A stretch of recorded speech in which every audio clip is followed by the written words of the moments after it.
Hello everyone welcome back to my blog. आज blog रे मु बहरदा जाऊँगी माँ सहित बापा सेपटे बस तो जाऊँगी ये दुकान किसी सामान किणापी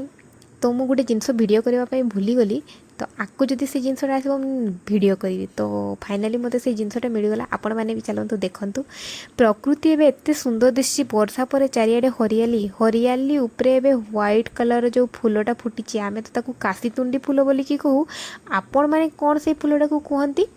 कमेंट जनइबे है देखो केते सुंदर दिशि ए फूलटा ने ग्रीन उपरे व्हाइट कलर कॉम्बिनेशन ओह कि सुंदर जो मैंने गाँव में रोचते से मैंने ही यार दृश्य देखिपे तो जो कम आसलु से कम हो पारानी तो आम टे राज फैशन को पलि आसु बहलदार आज एत भिड़ नाला राज फैशन माँ तांकर किसी नेबार थिला तांकर तो सी तांकर मार्केटिंग करुँच बस आड़े साड़े देखी बुलची टिके भिडियो नहीं आ मत भी टिके देखु खाली माने तुरंत माने रेडी होगापाई मो माँ कहले कि बड़दा जावा बोलिकी मु भल कि जानी भी नथिली जे जीवार अच्छी बोलिकी तो सेठी तो ऊपर काउंटर रे नहीं सारा पर तोड़े बापा किसी गंजी निला